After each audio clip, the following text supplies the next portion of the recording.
These are some Dinar Guru updates from Jeff, Bruce, Adam Montana, MarkZ, Mountain Goat. All right. Jeff, I don't know if you guys have noticed the level of articles coming out. They have ending and completion written all over them. There was one article this morning talking about Iraq joining the world trade. They could only do that when their currency is internally recognized. There's a second one talking about the only way to revive Iraq's economy is to reform the banking sector to promote and launch investment. These articles have ending and completing all over them as Iraq reaches the end of that borrowing law. Okay, Frank 26, you're about to see, in my opinion, the Herbal Stock Exchange go online at any moment now. The ESX is linked with the ISX. You're going to see these stock exchanges are allowing international investments to occur with their stock markets. You're going to see a plethora, an avalanche of investors coming into the ISX and the ESX. When the ESX and ISX go international, it will be with a new exchange rate for their currency. Okay, Mountain Goat article quote, Iraqi finance prepares to implement an international program and explains benefits. I have explained the significance of implementing this automated system. It goes to Forex to get the current rates of currencies to calculate the conversion.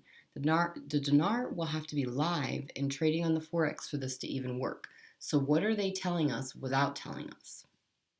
All right, MarkZ via PDK question, will the RV happen before January 1st? Answer, I will be stunned, floored, and confused if we have not seen a change of value by then. Iraq seems to be pushing everything to make it happen. Most of our news is still coming out of the Middle East. We have Iraq positioned for a revalue or a reinstatement of their currency. All right, Jeff, article quote, after meeting with the components of Sinjar, Plashart urges Baghdad and Erbil to speed up the implementation of the agreement, unquote. Here's another post-rate change article. These things I just keep pouring out now that they're at the end of the borrowing law. These patterns are very telling and revealing. Reconstruction, improved services, and returning displaced people to their homes. Those are the reforms right now. They're pumping out right now reform articles and post-rate change articles. They're coming out left and right now that you're at the end of the borrowing law. Again, the borrowing law is simply waiting on nothing more than a presidential signature, which we hope to see by Saturday. All right, Bruce via Wiser Now. We know that we're in a very slow rollout of this RV, but it has started. It started last week. So I'm excited that the rough idea of the timeline, I believe, will go around Thanksgiving. At this point, we could do something, but as of right now, I think we'll get started beforehand. All right, Adam Montana, we're watching a few items, 2021 budget, upcoming elections, and the HCL being fairly key. With regards to the upcoming elections, the confidence they currently have in the future of Iraq's political stability. Political stability is huge for this process. The lack of civil unrest, the low level of drama in the streets, and continued progress in parliament is absolutely essential for this pot to boil over. We have that. It's obvious from where we're sitting and obvious to them as well. Regarding the budget, we always hear dates and timelines for things. I dismiss most of those as noise. But from my sources this week, there's a strong likelihood that this is going to hold up and possibly even be pushed through sooner than expected. Last but not least is the HCL. Where are we with that?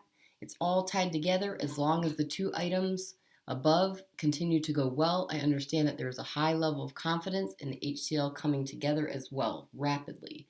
And we all know what that means. Go RV. All right, MarkZ via PDK. If you look at Iraq, there's a whole lot going on. They are positioned for a revaluation or reinstatement. Herbal agreement is moving forward. PM is not wanting to sign off on lending law. He does not want to have to borrow to pay salaries. In my opinion, they would rather go ahead with at least a reinstatement. They're ready to join the WTO, which I thought they had already done that, so I did some digging. They're cleared to join, but had not done so yet in my understanding. All right, Mountain Goat article quote, Minister of Trade joining the World Trade Organization is the way to build a resilient Iraqi economy.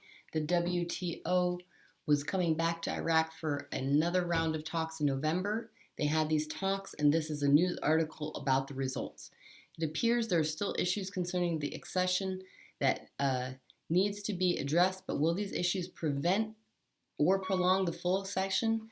They do not tell us in the article, and we have to wait and see what happens in the coming months. What do I think? I think there's so much lining up for January 2021 reinstatement and a Delete the Zeros project implementation sometime in December 2020, but this is my opinion from all the news we are seeing in articles and hearing from the CBI. All right, Jeff, article quote, Al-Kabi, the president of Republic, does not have the power to veto laws and return them to the parliament. This article is telling you that once parliament approves a law, whether the president signs it or not, it's automatically ratified in 15 days after its date of delivery to the President of the Republic. They approved it, the borrowing law, last Thursday.